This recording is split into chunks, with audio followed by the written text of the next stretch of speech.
Joe Montana here. In my football days, I knew the importance of a strong defense. Now I'm sharing how you can help defend your health against pneumococcal pneumonia and invasive pneumococcal disease. Are you 50 or older like me? The CDC now recommends vaccination against pneumococcal disease. Even if you're healthy, your age puts you at increased risk and over 6 times greater risk of hospitalization with pneumococcal pneumonia than adults under 50. Schedule your appointment today at vaxassist.com. Sponsored by Pfizer.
Hey, it's October. It's August 7th, 2013. This is the Sackheads Radio Show.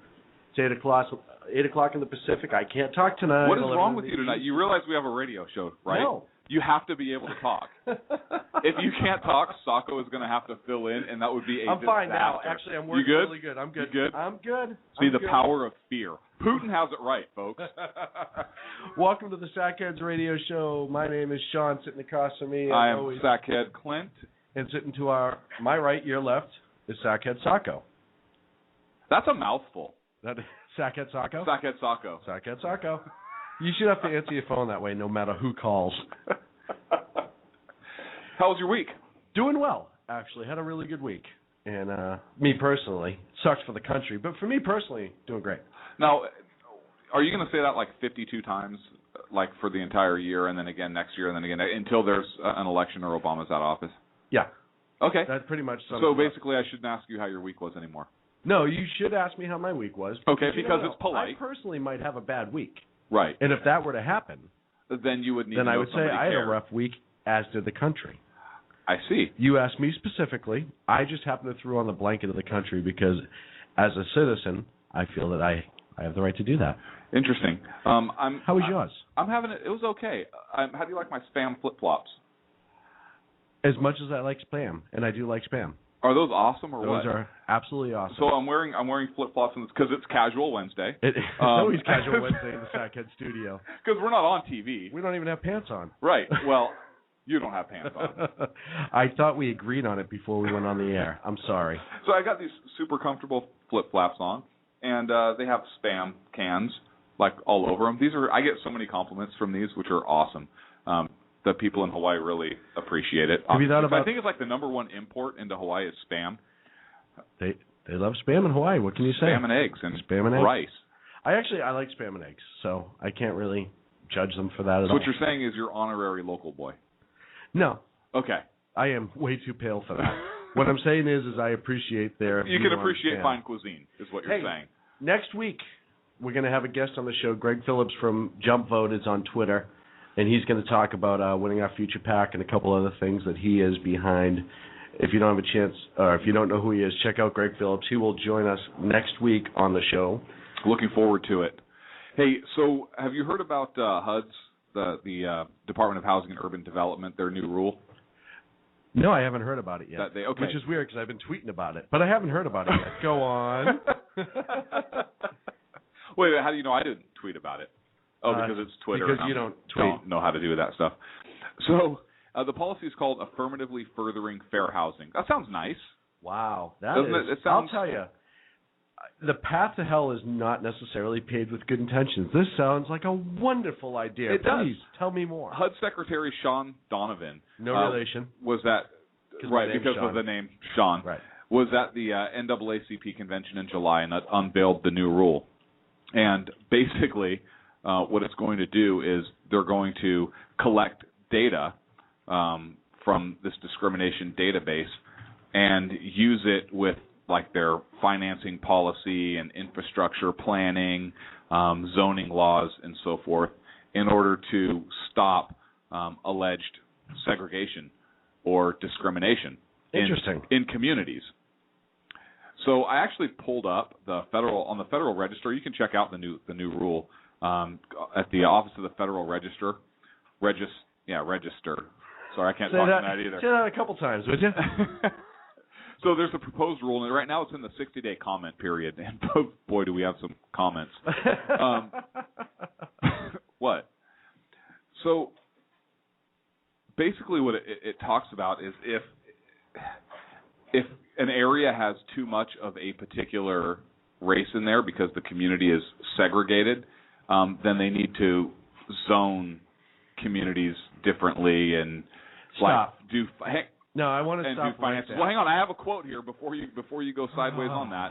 So I have a quote here from Sean, not you. Different Sean. Different Sean. So here's what Sean said. I just like saying Sean because it's so close to you, and you're turning beet red, which is cute. So Sean says, unfortunately, in too many of our hardest-hit communities, no matter how hard a child or her parents work, the life chances of that child, even her lifespan, you have to use her because that's politically correct, is determined by the zip code she grows up in. This is simply wrong. So according to Sean's thesis, if you live in a particular zip code, you're screwed. And because it's the zip code that determines your future. And according to him, apparently he doesn't believe in the American dream. Sean does not believe in the American dream because he says no matter how hard a child or her parents work. So Sean doesn't believe in hard work can get you anywhere in this country. So clearly Sean doesn't believe in the American dream, and zip code determines what's going to happen to you in life. What do you think about that, Sean? Is Sean wrong? Yes, Sean is wrong. Okay, which is not the first time we've said that on this show. Now on the show later on Sean down the line. wrong. Sean is wrong. First of all, I don't like how he phrased it, how the community is segregated. Now, we talked in the past, and was it last week's show, on how a lot of times when the people immigrated to this country, they intentionally lived in the same neighborhoods together, so they had better opportunities, they spoke the language, et cetera, et cetera, et cetera. A lot of times what has happened is those communities have stayed tight-knit, even in larger cities. People born there, I'm from Boston, it's the biggest example of people being born there have a tendency to stay in their neighborhood and grow up. I'm one of the few exceptions to the rule that changed my location. But it's very popular. So to say that people are segregated, that you're insinuating that they've been put there, and that's not the case. Well, okay. So just that statement alone, I think, is inflammatory. But here's where I think his mindset is. And again, I don't know for sure, but here's where I think he's coming from, because it's that whole liberal philosophy of they weren't put there, but they're kept there because of socioeconomic inconsistencies and inequities. And I don't agree with that statement, but I think that's where he's going with the segregation, because even though they weren't put there, according in his little mind, I apologize if that sounded demeaning, but it was meant to be. Thank you for clearing that up. No, you're welcome.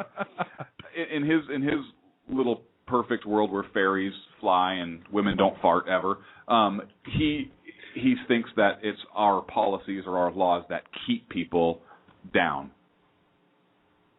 And that's where I think he's coming from with that segregation. Yeah, liberal policies have a tendency to do that. They do. And he's absolutely right in that regard, that liberal policies and large government and overbearing government in a nanny state keep people down. So is this an attempt by HUD for social engineering? Yes, it's almost socially engineer the American. It's almost very close to something out of Agenda 21, and I haven't read Agenda 21 front to back in a while, but that's a UN agenda that essentially kind of decides how countries set up their countries in a way. And you've heard of Agenda 21. I think a lot of people have. It sounds like something derived almost directly from that. It's this over-the-top people are naturally racist, so we have to step in and change that, which I wholeheartedly disagree with, and we've talked about that in the show a lot of times.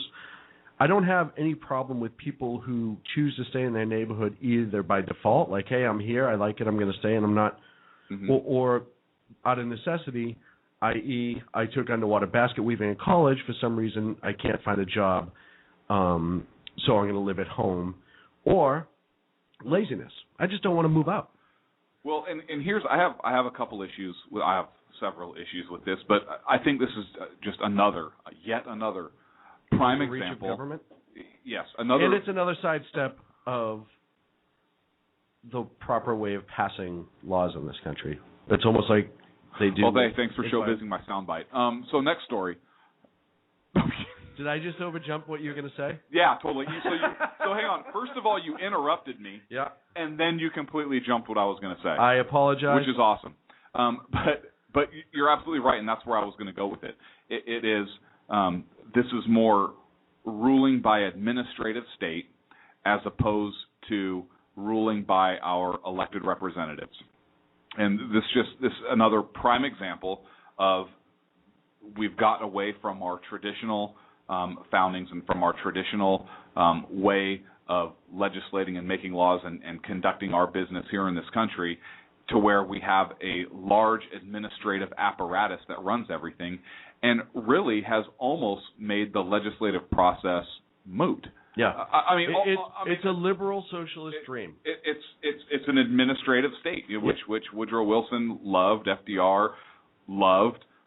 You read the book The Administrator, and this is kind of where we are. Another major issue I have with it is this is a local issue. Absolutely, it's a local issue. And I know the answer to this, but why is the federal government getting involved in issues like this, which are purely local? Look, discrimination is illegal. It's already illegal, which it should be. But you're now talking about socially engineering neighborhoods and talking about loans, and you're talking about rezoning and finance and planning your infrastructure in order to accomplish what? So let me ask this question: if you have a particular segment of the population that is in a particular zip code that maybe is a high crime area, low income, high crime zip code, are you going to socially engineer and make people move from an area which is not high crime, not low income, into an area now that has that high crime? Are you going to reverse engineer this? I mean, how is this going to work? At what point? I mean, you can only help people along so much before they have to exercise some personal initiative and absolutely do something on their own. And well, it starts to, and you're 100% right on the social engineering. I agree with you. It also starts to get into that making excuses for people versus letting them have personal responsibility for their actions. And there are plenty of people that grow up in quote unquote the rougher side, the other side of the tracks, or the rougher neighborhoods, who are completely successful, and they rise up and out, and they move as quick as they can. They go to college, or they, start a small business, or they work 5 jobs just to be successful. And sometimes, hey, you know what? That needs to happen, and I applaud them for that, because they are not letting the status quo define who they are. Right. Which right there is proof that the zip code does not define the person.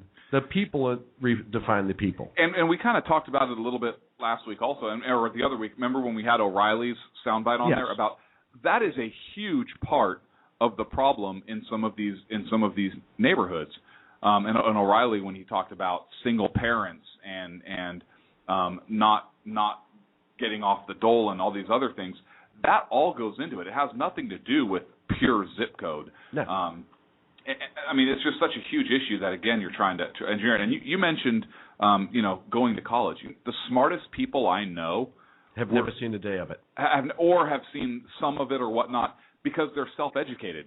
I look at George Washington and I believe Abraham Lincoln in large part, Frederick Douglass, to a large extent. These people were self-educated. They read on their own. You do a lot of research on your own. You're not in college anymore. I still do a lot of reading and research on my own and so forth, because the quest to learning is never over. Right. But colleges now, I mean, look at the college professor that just came out, was it today or the other day, and I forget the name of the college. I don't have it in front of me. But the college found out he murdered his entire family. Yeah. Like when he was 15 years old, and they're like, oh, yeah, he's fine. But look at him now. What a great he's guy. been rehabilitated. He turned his life around. That's what's in our colleges. So a college degree is listen, and crap we had a post in a lot of respects. We had a post by one of our contributors, Sarah McKayler, a long time ago, talking about, I think it was University of California at Santa Cruz, and essentially the indoctrination into socialism that occurs there and how it's taught. And you look at, Bill Ayers taught for a while, and so you have these people that teach this jaded, especially in college. I think it's harder to do in the high school and middle school because you have parents who are like, hey, wait a minute, you're not teaching what you parents stand up. You're not teaching fact and history, blah, blah, blah, blah, blah. And when you get to college, it's more of that opinionated teaching versus actually teaching history is the best example because that's the one that gets destroyed. Right. And so it does happen once you get to college. And I think college, and Rooster's in the chat, and he brought it up too, but college is it's great if you need it for what you're going to do. If you're going to be a doctor, if you're going to, and it's great for certain things. But I think the average person needs college like they need a hole in the head. And I really mean that. The college system as it's set up now. Right.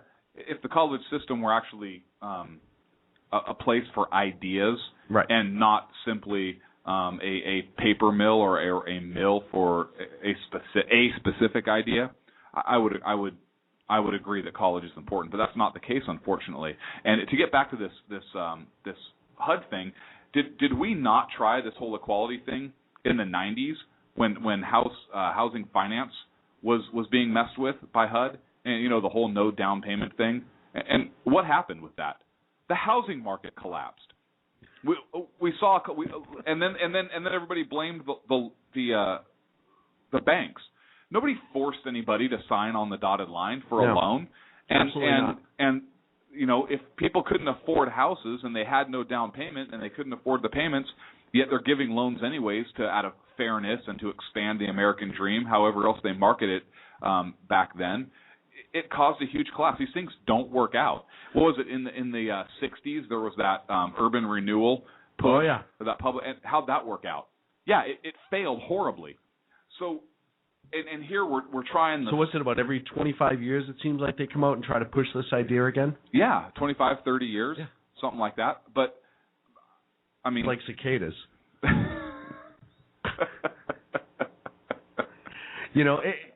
Listen. And it is a very leftist agenda trying to be pushed under the guise that people are being victimized by society versus what they've done. It's a non-stop agenda that keeps rolling out of the left, and it's blame society, don't take action for yourself. It is, and it also puts business in a bad position also, because these HUD rules, what's it going to do with loans yet again? I mean, they're talking about in this rule finance options again. Last time they tweaked with finance, and the they housing caused bubble. The banks have to give this money. Right. You have to because guarantee the Fed this backs loan the banks allegedly. Because supposedly backs them or whatnot, and you saw a collapse. So it puts everybody in this position. And it's amazing too how the housing market's really far down still from what it was 5 years ago. 5 years ago, when the bubble, just before the bubble really burst, housing market was through the roof. Things were ridiculously expensive. You had the McMansions that were going for $750,000, $800,000 that are now $325,000. Yep. So what they're going to do is it's just recreating, and I'm sure that some of that is intentional, recreating this housing bubble because, hey, you know what? For 15 years, it was great. So that'll buy us 15 years to hopefully fix something and come up with something else. And it'll put all these people in homes. And then if it all pops again, we won't be around. Yeah, but I don't think that's what they're doing. I really believe that they have this socialist, utopian, Garden of Eden vision that they're trying to push through. It's two-pronged. As opposed to creating another bubble. I really But believe if you they look want at this it, utopian if you look society. at it as the same side by side, what's going to happen? The same thing that's happened now. As soon as the housing market collapsed and the bubble burst, we had Occupy Wall Street. We had people trying to call out the banks, having federal takeovers of the banks, making government bigger. People were calling for the government to take care of it, calling for the government to stop foreclosures and pretty much give the houses to people. It runs side by side.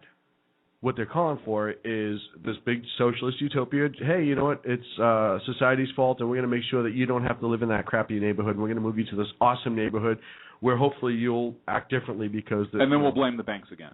And then we'll blame the banks again, and then the federal government's going to have to come in and step on it. And maybe next time they'll do it the way they want to do it, which is the Fed actually did take control of everything versus bail everything out. That's an interesting point of view. I didn't think about it that way. I thought about it strictly from the socialist aspect. But the thing is, if they create a bubble, and let's say it does last another 10, 15 years or whatnot, what if a Republican gets elected? And that Republican is going to be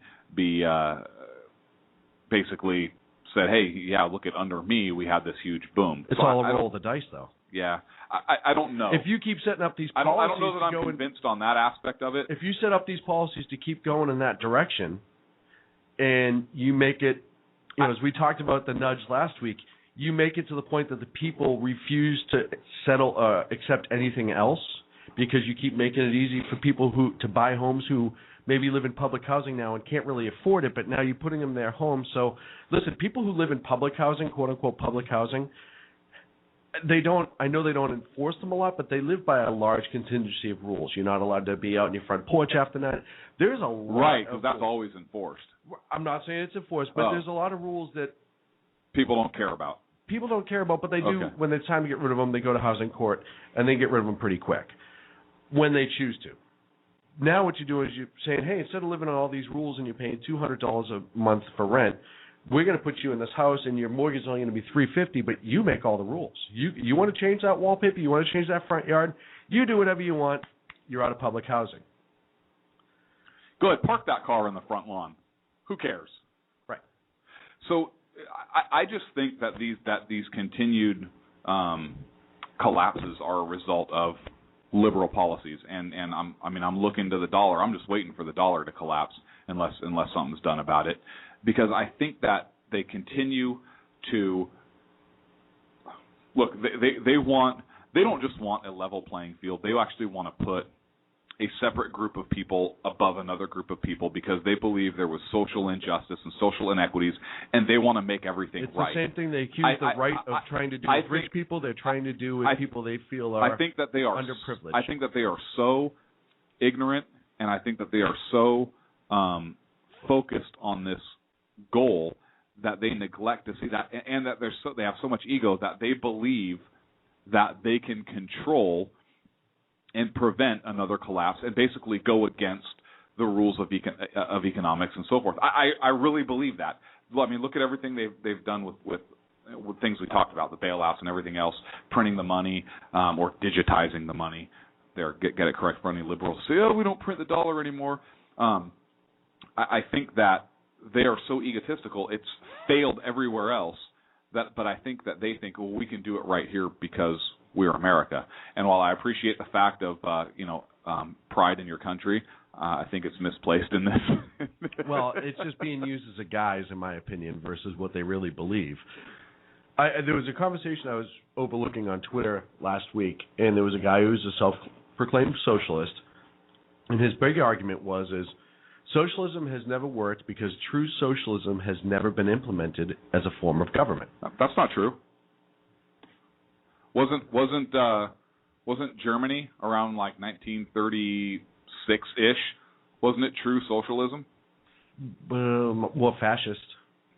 Which is a socialist government. It is a brand of socialist government. He's talking just strict socialism. So he's talking about communism. Exactly. He's talking about. And he's talking about pure communism in its purest form. He couldn't see how, and the person he was arguing with brought up a great point. They said, yeah, and Rooster just brought up in the chat room, it was called the USSR. No, I mean pure socialism, like pure socialism at its design. That was the U.S. That was the Soviet Union, and you may see that again real soon. And we'll talk about that later. How about North Korea? Absolutely. But they refuse to accept those as the socialists because the word communism is there. They get that bow out of communism. That word communism was there. So, well, that was communism. That wasn't pure socialism. It's never really been implemented. No, it was. Pure socialism is communism. It was actually right in the name of the USSR. It's the third word. You know, and they get people get no. You absolutely are missing it. Blah blah blah blah blah. But that's what they want you to believe is that pure socialism. And I've seen it more and more. Has never been implemented. So therefore, we don't. And my argument. So my argument is okay. Let's forget North Korea and Russia for a second. Let's just act like they don't exist and they never existed.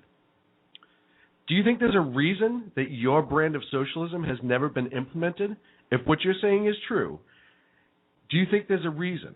And I can tell you there is a reason because it won't work. It's been proven time and again. No, there is a reason. It does. Here's why. Because people are too power hungry to let it work for real. We need to all live together and eat granola and wear our Birkenstocks and not shower and not ever shave our armpits and all have dreadlocks and just love. And there is no such thing as marriage and there is no such thing as property. And we all belong to each other and Mother Earth, and that will work. But people like you, Sean, are too power hungry to allow it to work. Yeah, I am wielding some serious power. I could barely get here sometimes. Look,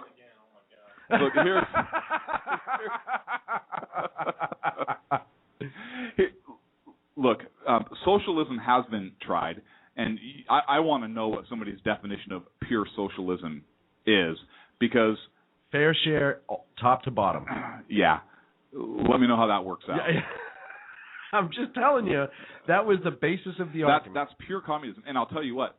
We haven't mentioned this book in a while, but if you haven't read it, this is kind of where the mindset of those pure, true communists are. The Coming Insurrection, written by the Shadow Society, and it talks about, it's basically their blueprint for global communist takeover, and it's really kind of scary when you read it. Some of it sounds kind of like the ramblings of like a madman or madmen or whatnot, but you read it and they tell you exactly what they're going to do, and they talk about targeting the students and having student protests and student groups, and kind of look at the Occupy Wall Street movement, kind of like, oh, this is actually what they're trying to do here. So I highly suggest, if you haven't read that book, I highly suggest that you read that book, The Coming Insurrection. Yeah, I would love to sit down and have a debate with that. Because, first of all, in order to try socialism in any form, for those of you listening, you have to change or completely scrap our Constitution. But since they won't do that and they have to try and do an end run on it consistently, you have some things to accomplish first. I think that's yeah. So, so should Volkswagen be in business? I mean, that was like a product of a socialist, fascist. You know what I love? I love the fact that hippies drive Volkswagens. And not because only that is the biggest that vehicle that was Hitler's brainchild. And after Hitler was dead and the war ended, look at what Volkswagen has done now when they've lived in a free capitalist style society. Right, exactly. Have you ever seen their tower where they store all their cars in Germany? It's like this $1 billion Jenga.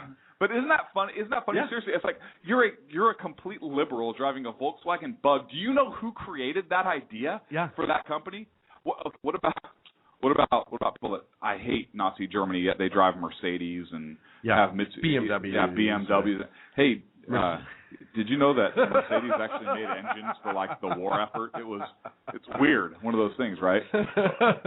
Anyways, I digress. Yeah, no, I just think liberals are so funny. It just shows like a complete lack of knowledge of history, or that was back or just then. Elitist. So now it's okay if it was back then and it didn't, and it was bad then, but it's okay now. But socialism. Right. Let's look at this in the big picture. You can't pick and choose your history as much as you would like to do that in colleges in this country. I made a Jewish friend sell his Mercedes because he was driving a Mercedes, and I said, really? And he goes, what? I go, you realize you're driving a Mercedes? He goes, yeah. I said, do you realize they made, like, engines for fighters and so forth in the war effort in Nazi Germany in World War II? Blank look on his face. He was horrified. He sold it. I wouldn't have. I wouldn't have, but I believe in capitalism. Right. Hey, they're capitalism now. The only reason I'd never buy it is because I personally try to buy American. That's just me personally. That's the only reason why I wouldn't buy it. They actually make a good product. Mm-hmm. I have many friends that own Volkswagens that love them. I have friends that own BMWs that love them. I mean, I'm not knocking the product. For me personally, I try to buy American. Well, and before we get to the break, I want to comment on something that Rooster just said in the chat room. He said, think about how smart, in quotes, Nazi Germany was.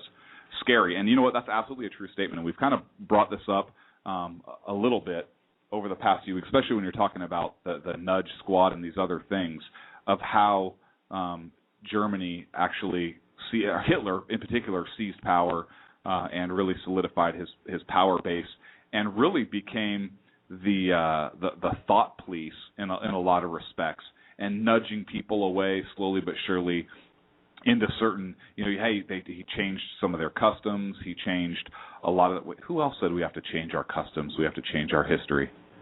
That was Michelle Obama, but never mind. Totally unrelated. They were very scary in how they went about things. On that note, we're up against a break. Let's take a break. We have more to get to. I want to talk about that a little bit when we get back, though, because it's amazing the things that they did right that the communists kept in place after the wall went up. And by did right, I mean did right by in order oppressing people. So we'll talk about that on the other side. This is the Sackheads Radio Show. Back in 3.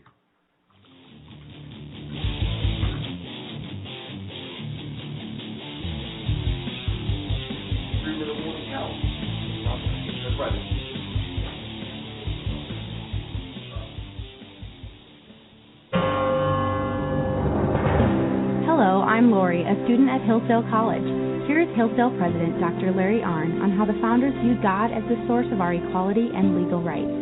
America's founders knew, obviously, that human beings are not equal in terms of strength or beauty, or in terms of intelligence, industry, or talents. They understood that because of such differences in talents and things like that, some people will be wealthier than others.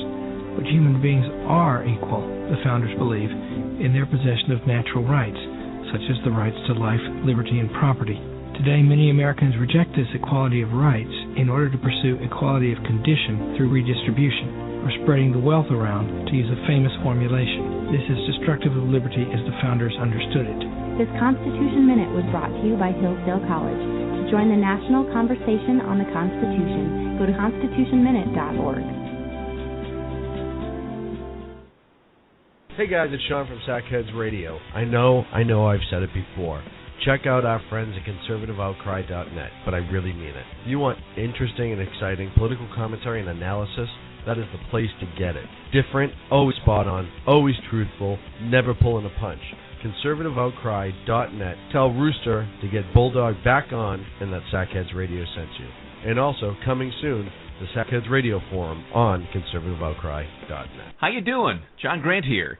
When I'm not slaving over a hot microphone on the 405radio.com Saturdays at 10 a.m. Eastern, I check out Sean and Clint here at Sackheads Radio. We all appreciate the best political bloggers, writers, and commentators. We either get them on our shows or we make fun of them, as it should be.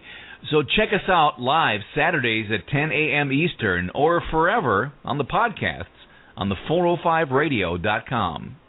Hi, this is Sarah Marie Brenner. You know, we often talk on the Brenner Brief about the fact that there really needs to be an organization to help people at the local level who are interested in running for things like school board, city council, and other local offices. Well, I think I finally have the solution for you, at least for you women out there. It's called Politigal Network, Politigal Network.com. Their website's going to be launching mid-August, but they're already on Twitter at PoliticalUSA. I encourage you to follow them and become a member. Their goal is to be the #1 resource for conservative women. So if you love freedom, liberty, the United States of America, and politics, check out PoliticalNetwork.com or Twitter at PoliticalUSA.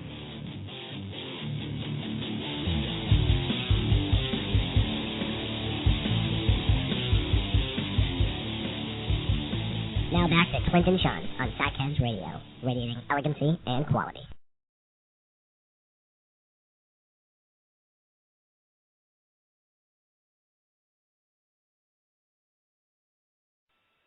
We're going to have some technical difficulties. Give us 1 minute.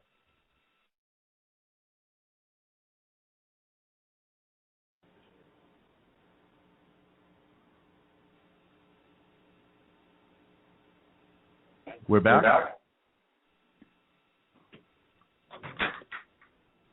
Are we actually back this time? Are you sure? Standing. So, October 1st, we are going to be getting off Blog Talk Radio. And you said this already, but nobody heard it because Blog Talk because the interface is so out, right. awful. We've been having problems with them, and it's a great turnkey service. I think it's the NSA.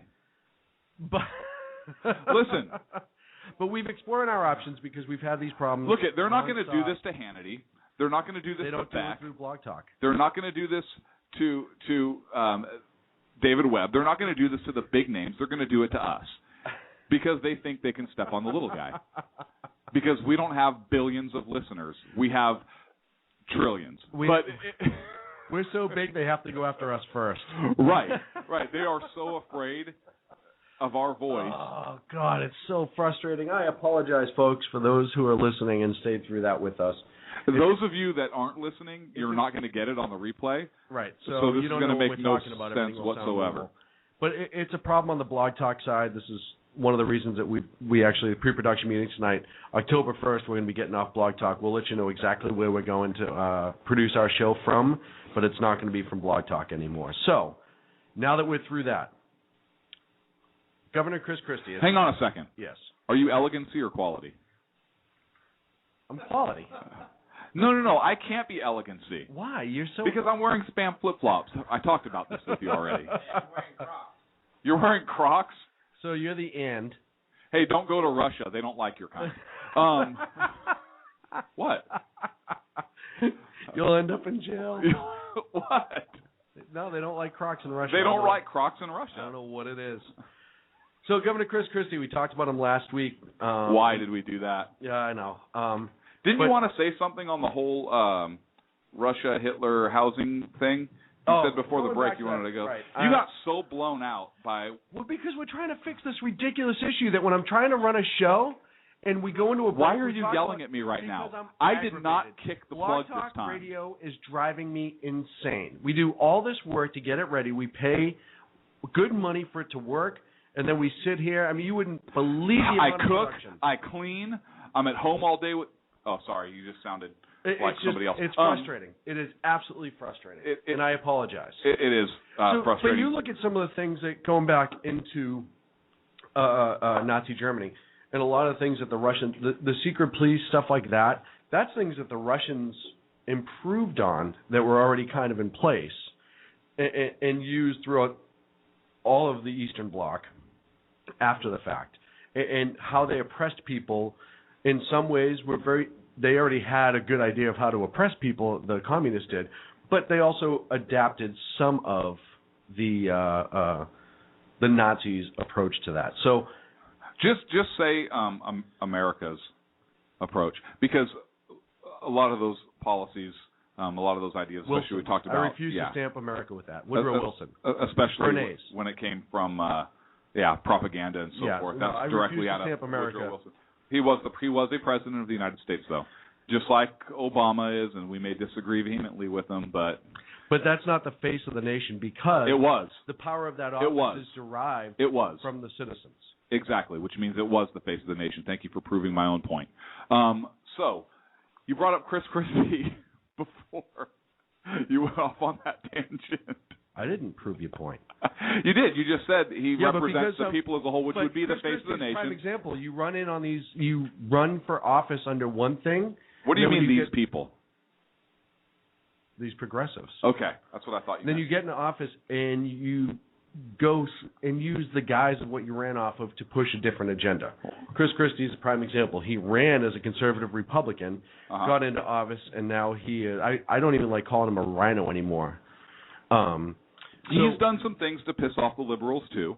So his comment this way, the strain of libertarianism that's going through the parties right now and making a big headline, I think it's a very dangerous thought. Whoa. And that's Governor Chris Christie. Dangerous thought. Yeah.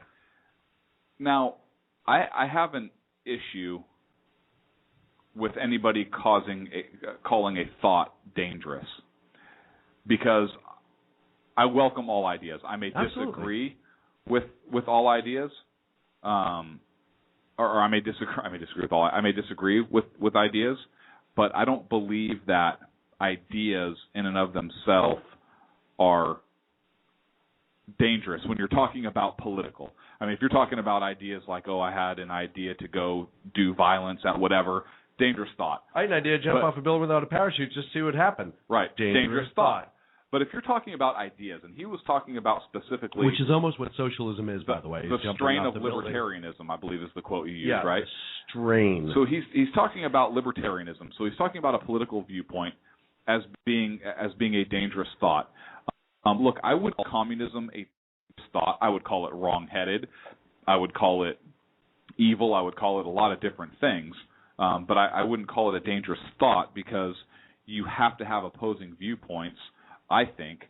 And I think you should have communism, not in our country, but elsewhere in the world, so we can really appreciate what we have here. So why is libertarianism a dangerous thought? And I think it's because he believes it's going to tear the Republican Party a lot, and it says it's going through the parties plural.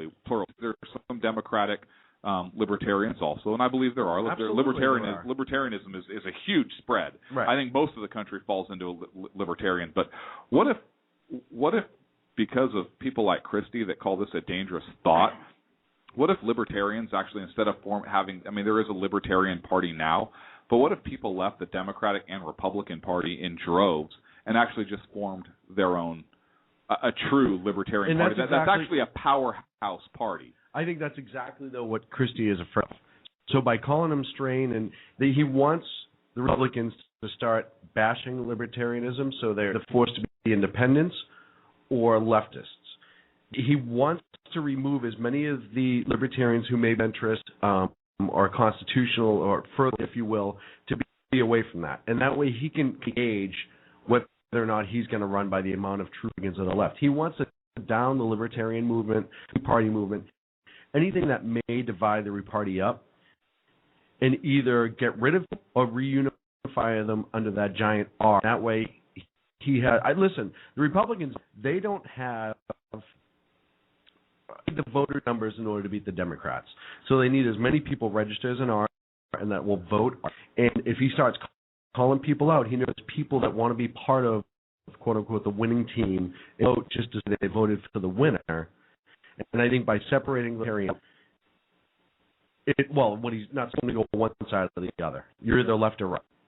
I think the word strain is a double entendre. Strain on the party, strain on the Republican Party. It's putting pressure on them. It's straining them.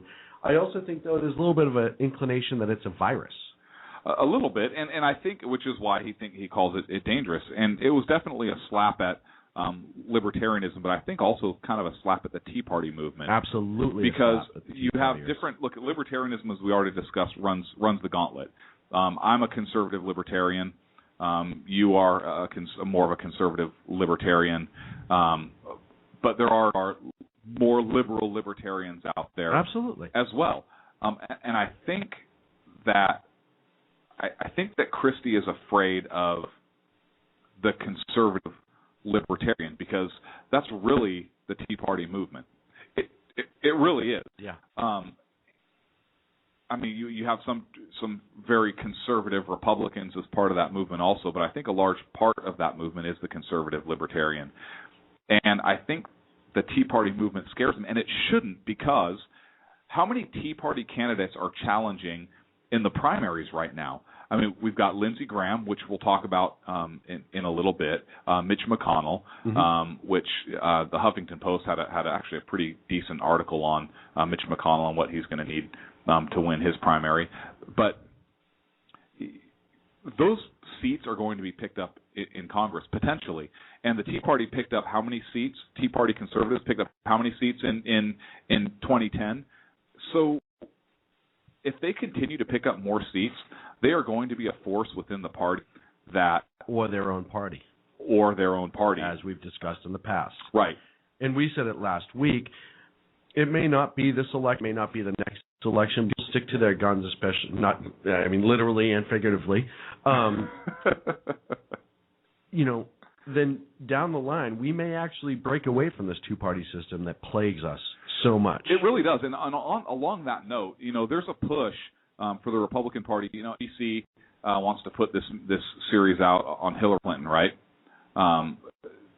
This Hillary series. And so the Republican Party has said, you know what?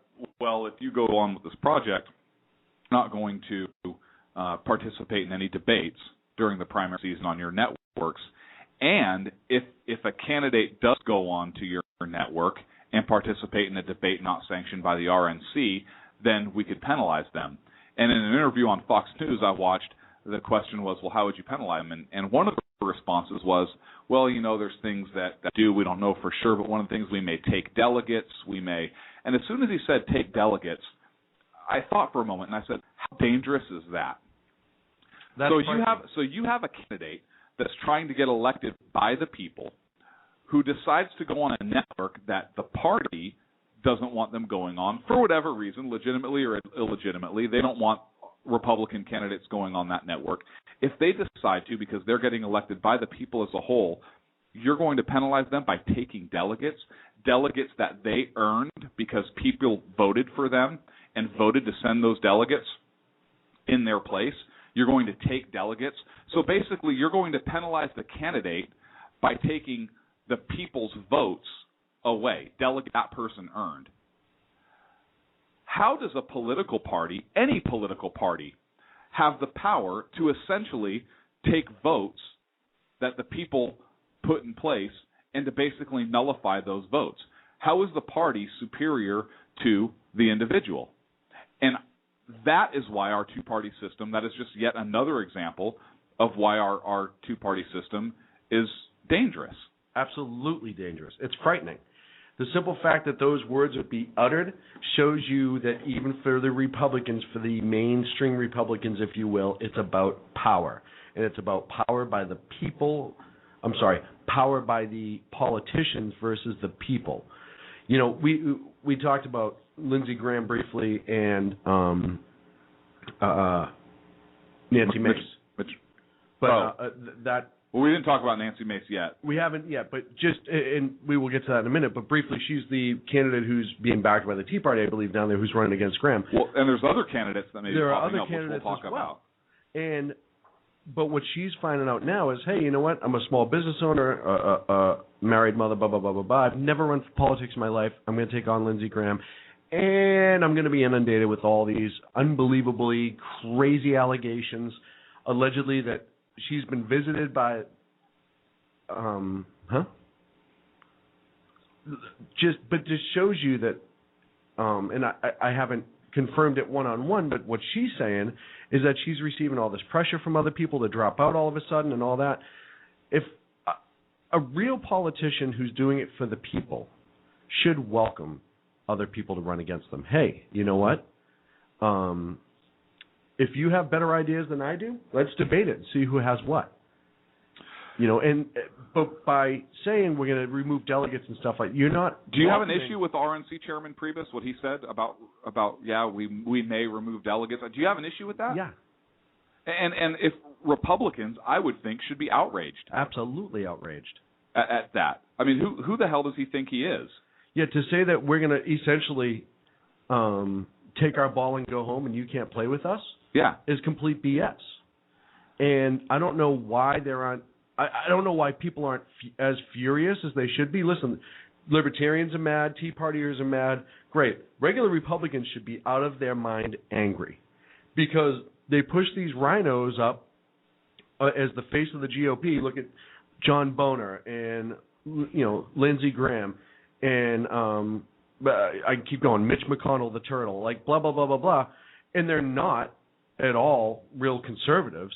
And then when real conservatives start to jump in. Well, Mitch McConnell has been pretty adamant against Obamacare. Right. Okay, that's one issue.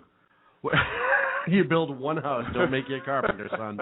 But you have somebody like Rand Paul. But you suck one lollipop and all of a sudden you're a candy eater. Right. That's not how it goes. Well, it's something like that. I don't remember it. You know, but you get Rand Paul and you get Ted Cruz, and even people from their own party calling them wacko birds. John Cuckoo McCain. Well, we call them wacko birds right. too. But so that just goes to show you that it's about, to them, it's about holding power. It is not about the people. The people. Absolutely. And that's what's sad, and that is what's lost in the GOP right now. Now you mentioned the Lindsey Graham race, and you started kind of going into it, and I apologize because I was giving you like the wave off, and I made you kind of brain fade there. So I apologize for that. But that's kind of why he stuttered in the middle of a sentence. It was my fault because we weren't supposed to go down that road yet, but. Go ahead. I was just talking about the power of the GOP versus possible up-and-comers who get destroyed. That's right. all. I wasn't. So into let's get into the Lindsey Graham thing now. Okay. He has the challenger you mentioned, Linda Mace. She's the first female graduate of the Citadel. Nancy Mace. It's Nancy Mace. Why are you yelling at me right now? What did I say? Linda. I was thinking Lindsay. I apologize. Look, I heard somebody call her Nancy Grace the other night, so on live TV. So she's the first female graduate of the Citadel. Absolutely. Just something to be completely revered. That alone, if that's not an accomplishment in life. Yeah, absolutely. So clearly, there's a war on women, right? Because what? Saying Lindsey Graham is going to not welcome her into the race? Welcome her? Huh. Weird. If you haven't read about her, she's a small business owner. She graduated from the Citadel. She's the son or the daughter rather of a brigadier general. She seems like a pretty upstanding person. I've seen a few of her interviews. She's not as polished as other politicians, and I'm okay with that. Well, there's actually other people that are trying to jump in to this race also. Lee Bright, who's a South Carolina state senator, he's expected to try and make a Tea Party bid, being a Tea Party challenger. But there's another guy, Richard Cash, who's also jumping in the race, who's also claiming kind of the Tea Party vote. So you have three people now that are going to be going up against Lindsey Graham. So if the goal is to get him out of office, three people splitting that real conservative vote, Lindsey Graham may be able to pull 50% of the vote and not have to worry about a runoff. So those three together would have to make sure that he doesn't get 50% in order to have a runoff. So I'm a little concerned that you have that many people going against Lindsey Graham, as opposed to just one or people maybe getting behind Ms. Mace. What are your thoughts on that? Well, listen, I know he gets to have 50% in the primary, and if he carries it, you're in trouble. If he carries it, there's no runoff. If he carries it, it's a done deal. Right. So you got to be smart and force the runoff. Now, it's going to be a matter of funding too. I don't know a lot about Nancy Mace. I've done some reading on her the best I could, but I don't know as much about the other candidates that you mentioned, Lee Bright, and I forget the other gentleman's name. But going into it, you'll have people will start supporting one or the other financially, and that'll be kind of a good indicator as to who's going to survive at the primary. Because listen, people aren't going to dump money into somebody they don't care about. I think that Nancy Mace, out of the three of them, is the only one who you started seeing being interviewed on national television. She was on with Beck, who actually I thought didn't treat her very well, and a couple other things. I think she's going to end up being the front runner, and if nothing else, because she's the new kid on the block, so to speak. And I think people like her because she is a citizen candidate versus a professional politician, if that makes sense. She's more of a grassroots candidate. She's more of a normal, everyday person who just sees something wrong with politics and wants to be part of fixing it, as she says. Now, we saw this, I forget who was it Maryland or was it Delaware, the girl who they accused of being a witch the last midterms. I forget her name right now. You know who I'm talking about. I just can't recall her name off the top of my head, and I apologize. She was the same type of candidate. And the GOP and the Democrats did a good job of tearing her apart. And then again, almost like Benghazi with Obama, we found out after the fact that everything they said was BS. That's my fear going into this with Nancy Mace and Lindsey Graham, is that she's just going to be torn down. Her character is going to be destroyed, and they're going to just under a microscope everything they possibly can. And, we had somebody take a picture of her, and she was doing, she stopped 2 feet past the stop sign, and so it shows that she's not law-abiding. Blah, blah. Everything they can to blow her up without ever hearing what her policies are, without ever hearing what her politics are. And that's what they've done. And even the GOP, I told you a story about a guy that ran for attorney general in a county, or district attorney, rather, in a county, who even the GOP up there, because he was further right than the standing GOP party, backed the Democrat and destroyed him because he wasn't a moderate GOP. He was more of a Tea Party guy, and they did not like that. So I'm afraid that's what's going to happen. It's the enemy of the enemy is my friend. Mm-hmm. So the enemy of the Democrats is the enemy, and the enemy of the Republicans, those two end up siding together because they don't want her in there. It's going to screw their world up badly. If you get a normal person in Congress, a Ted Cruz, if you will, who just got pissed and said, you know what, we could do this better, and he's sticking to his guns and sticking to his values, and you know that because they destroy him on a regular basis. They do everything they can to upset him. But you know what? That goes to show you which Republicans are closer to being progressives than true conservatives. I've got not on TV. You're right. And here's the thing: if you have a true third party, where you have a Tea Party or a Libertarian split, look, there are conservative Democrats who may actually go and pull to that party also. So I don't know that it would necessarily split just the Republicans. I mean, look what Obamacare is even doing in the Democratic circles right now. We're up against a break, but when we come back, we have more. We have Obama canceling his meeting with Putin, and what that could mean. Yeah, we'll be back in a minute here on Sackheads Radio.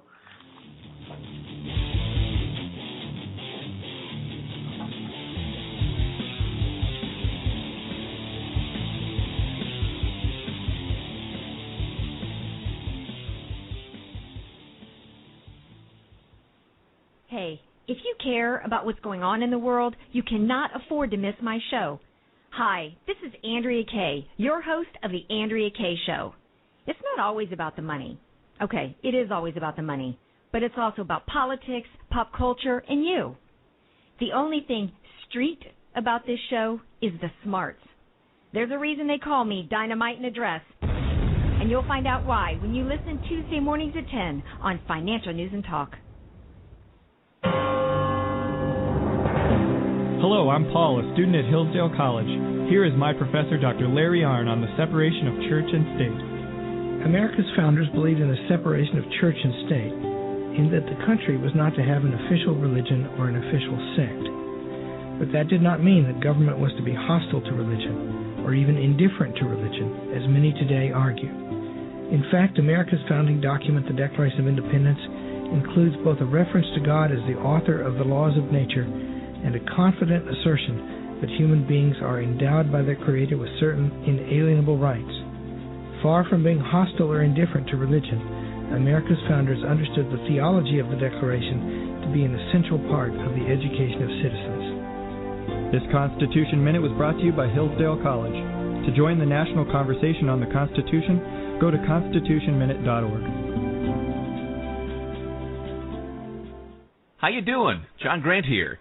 When I'm not slaving over a hot microphone on the 405radio.com Saturdays at 10 a.m. Eastern, I check out Sean and Clint here at Sackheads Radio. We all appreciate the best political bloggers, writers, and commentators. We either get them on our shows or we make fun of them, as it should be. So check us out live Saturdays at 10 a.m. Eastern or forever on the podcasts on the 405radio.com. Hey folks, it's Sean from Sackheads Radio. As a native Bostonian, my heart broke on April 15, 2013, watching those horrendous attacks at the Boston Marathon. Now there's a way that you can help. Go to onefundboston.org, ONEFUNDBOSTON.org, where you can donate to help the victims and families from this awful attack. Onefundboston.org. All the proceeds will go directly to the victims' families. Thank you very much from Sackheads Radio.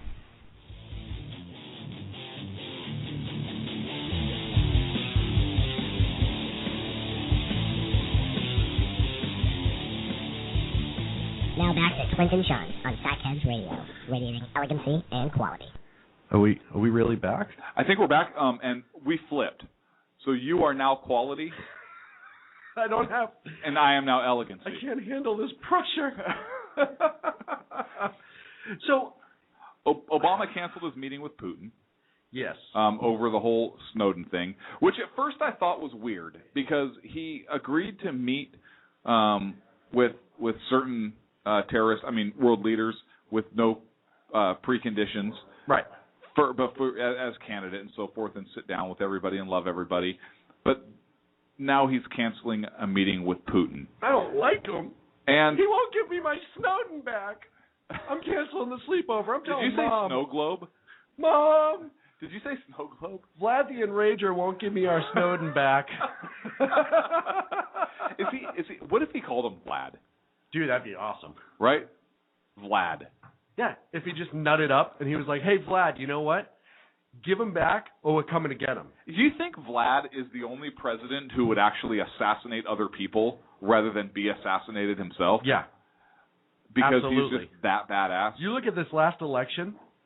Right. It was totally legit. What? Right. He had, 99 point... It was like an Iranian election, for God's sakes. I saw a great meme online the other day. It showed Putin walking away from the plane. It says, how come everything Putin walks away from looks like it's going to blow up in the next 30 seconds? Because he kind of has that, secret agent walk away. And every picture I've seen of him walking away, I was like, I've never noticed that before. But you're right. It looks like he planted the bomb. Right. Even when he's, on the horse with his shirt off, you're like, wow, that horse is going to explode. What did he put in that horse? Die. Right? Why does he have a big rubber glove up one hand? I don't get it. That's weird. Okay. So here's my play if I'm president of the United States. Okay. Vote for me. 2015, Sackhead. Right. Russia's been screwing with us. Now, Obama actually had a decent statement. Do we have the clip? On Leno. Yes. Sorry. I know I'm the clip guy, and I looked at you like I was all wide-eyed, like, what are you talking about? But yeah, here it is. Were you surprised that Russia granted Snowden asylum? I was disappointed because even though we don't have an extradition treaty with them, traditionally we have tried to respect if there's a lawbreaker or an alleged lawbreaker in their country.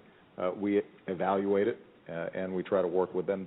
They didn't do that with us, and in some ways it's reflective of some underlying challenges that we've had with Russia lately. Right. A lot of what's been going on hasn't been major breaks in the relationship, and they still help us on supplying our troops in Afghanistan. They're still helping us on counterterrorism work. They were helpful after the Boston bombing in that investigation. And so there's still a lot of business that we can do with them, but there have been times where they slip back into Cold War thinking. And now that's a very interesting statement for him to make. And we've talked about this before. We've talked about the Bear bombers that have come close to U.S. airspace over Alaska and or near Alaska and near California. We talked about the Russian submarine that was parked in the Gulf of Mexico for 30 days before anybody knew. What's this? Last it's a Russian sub. It's not a big deal. Yeah, I'm sure it's fine. It's a new reef. Yeah. So isn't that the Oriskany? We sang that periscope. It's a live reef. Ooh. So was the Oriskany really sank as an artificial reef, or did the Russian sub sink it? Damn, they're good. Damn, they're good. But you never know what they're going to pull next.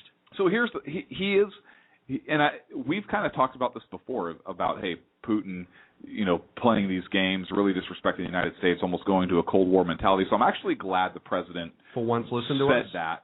Yeah, I mean, thank you, Mr. President. We haven't got our thank you letter yet, but I'm sure it's coming. And I can remember as far back as last July, if not before that, saying on the show, Putin is trying to push that country back to communism. It may not have been what it was under the USSR. Mm-hmm. It could be the Chinese version of communism, where the government gets super rich, the people are still repressed, but they export and make stuff, and they have that whole pseudo-capitalism, but not really type thing.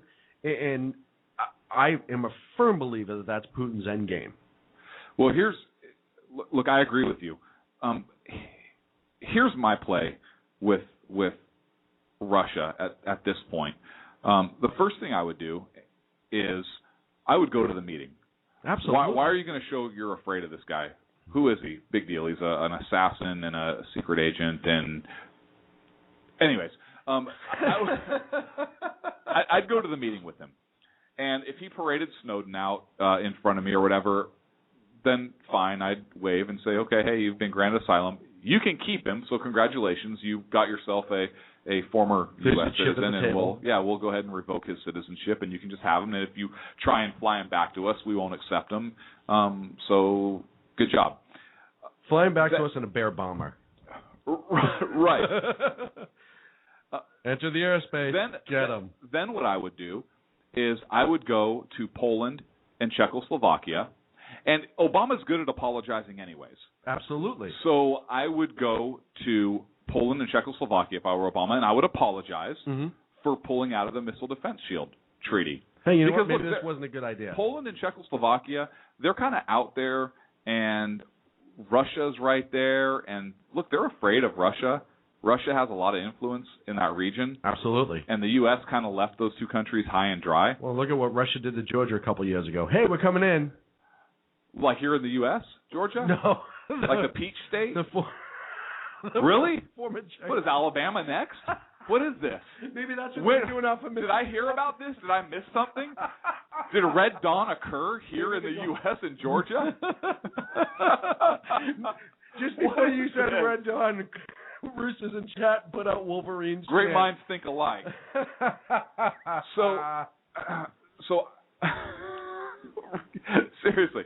So I would go and apologize, and I would re-implement that missile defense system in Poland and Czechoslovakia. Look, you got to play hardball. Putin is not going to appreciate or understand or respect anything less. Then what I would do is, if they flew a Bear bomber really close to our airspace, or maybe impeded our airspace, knock it down. I'd knock it down. Yep. We're not going to let them violate our airspace with military weaponry. I apologize. Actually, I don't apologize. That's just the way it is. And the international world should back us up. I really don't think Putin's going to want another war. I don't want another war, but we're not going to allow their submarines, their aircraft to violate our waters or our airspace. They're going to get knocked down or sunk. The other thing I would do is, do you remember a guy named Victor Belenko? No. He was a MiG-25 pilot, and this was at the height of the Cold War, yes, when the U.S. was so afraid of the MiG-25 because they've been clock-breaking Mach 3. Right, and they thought it was a direct theft of the plans from the Canadian. Well, the MiG-25, they were worried about shooting down our SR-71 spy planes. Right. So Victor Belenko actually took off in one and defected to the U.S. I would take that MiG-25, and then I would parade it around and show Russia that, hey, yeah, you may have Snowden, but we got some of your shit. Yeah. And encourage. Here's a little hint. Openly offer, I don't know, $5 million for one of them to bring one of their brand new 5th generation planes over to us. Yeah. $5 million we'll give you. We'll buy that plane from you for $5 million. Absolutely. Now, I see Rooster completely disagrees with me as normal, and as normal, I'll go ahead and prove that I'm right. So I've changed his mind several times before, so I'm sure it'll happen again. Why does this always end with a fight with you two? It's kind of like, it's passionate. Okay, we have a very passionate relationship, Rooster and I, because we can fight, but then we make up and it's beautiful. It's love hate. It's all love. It's love hate, extreme love. That's the process that we go through on this show. No. That's what I would do. All right, here's what I would do if I was this president, because the biggest problem right now is every single time that Putin looks at Obama and he talks, all he hears with elevator eyes. That's all Putin hears Obama say now, because especially before Snowden even. Now, mind you, back when Obama was talking to the former president there, I can't remember his name because he wasn't really in charge. Bush? He was anyhow. No, the Russian, and he said the open mic incident. I'll transmit the message to Vlad. Vlad obviously got the message, and he's using all of his leverage, if you will, to try to get Obama to wiggle on things and essentially back down. So here's my approach. Have you ever seen the movie Payback with Mel Gibson? Yes. Where he has a meeting with that mob boss. Yes. And he has the two bodyguards in the room, and he walks in with the 2 rolls of quarter, one in each hand. And as soon as he walks in the room, he knocks them both out, drops the quarters on the ground, and then goes and has the meeting. I would like to see Obama do that. I'm just saying, Mr. President, right then and there, the amount of respect he has for you would change 100%. Because he would turn around and say, oh, you know what? Maybe he does have a set somewhere. They might be in her purse, but he's got them somewhere. Hang on. George W. Bush, a cowboy, could go in and pull that off. Yeah. Barack Obama, I don't see him pulling that off. I could see him hitting the first guy and then like breaking his hand. Oh no!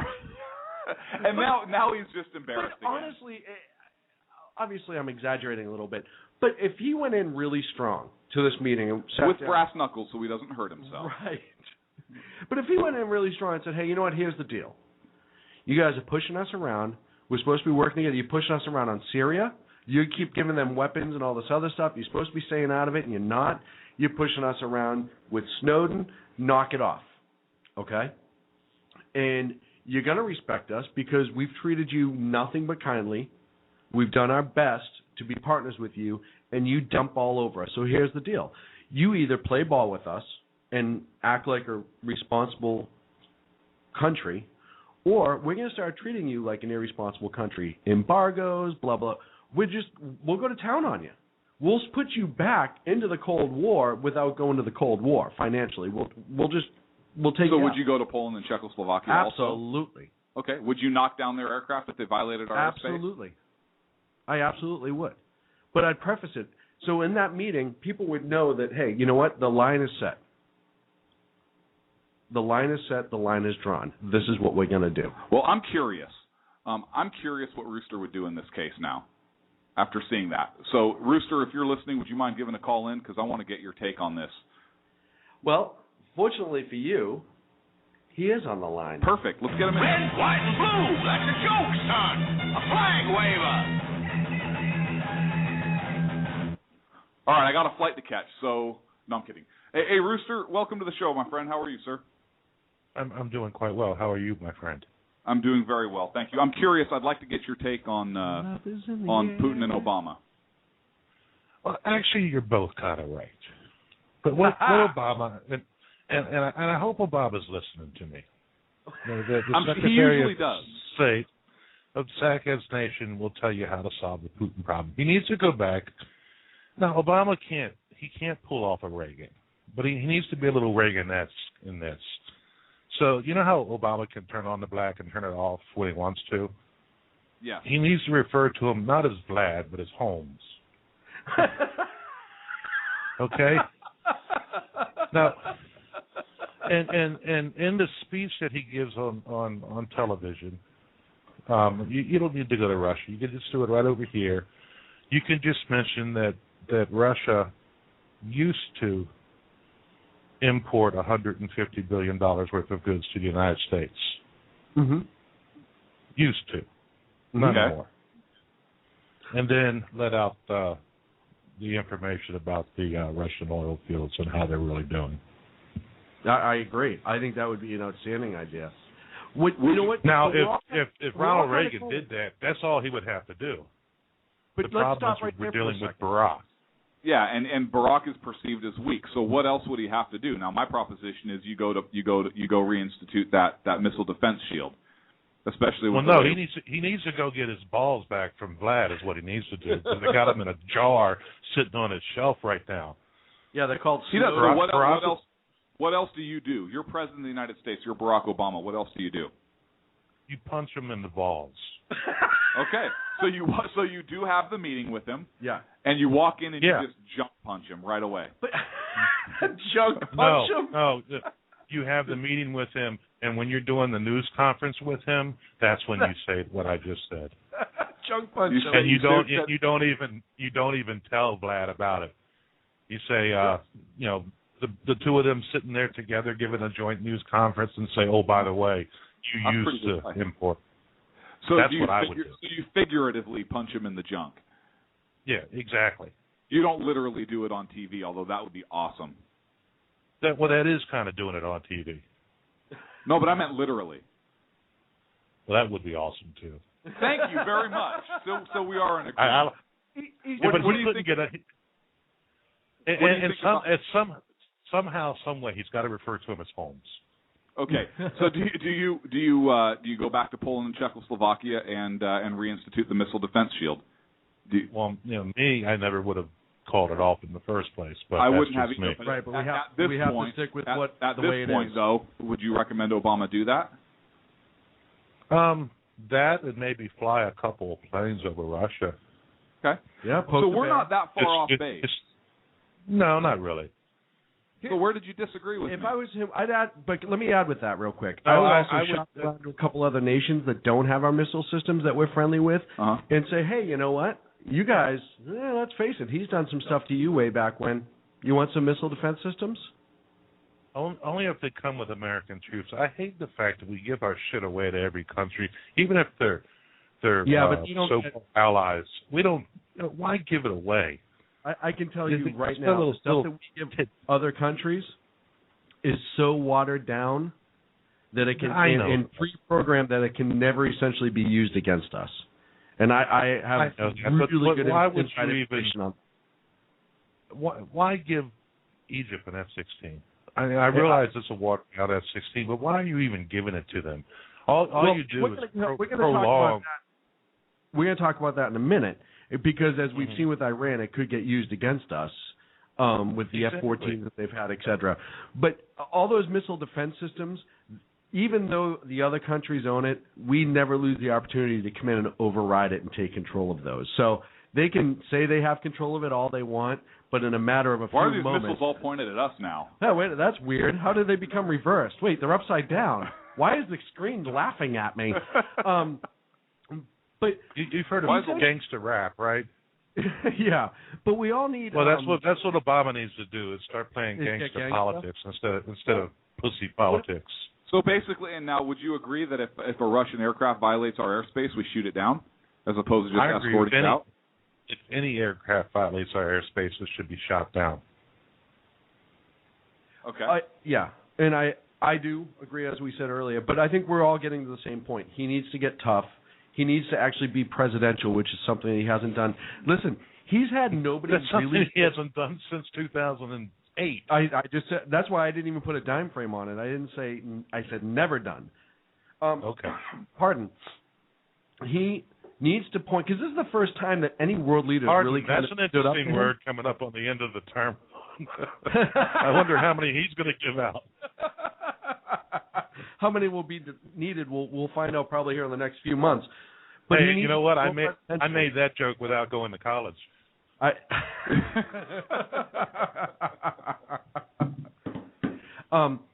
this is the first real leader of a major country that started to kind of push his nose in the dirt, so to speak. I mean, you had Iran, you've had North Korea and all that, and believe me, I think Russia is very well aware of when they're going to push back against us. I think that call is made to Russia before it happens, and it's given the yay or nay. When North Korea was doing all those missile launches, Russia knew before they were going to happen and was given the yay or nay.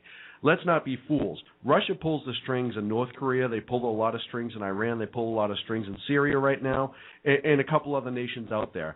And now Georgia, apparently. Not anymore. Let's not be fools, though. Russia is not the USSR anymore, and he needs to be reminded of.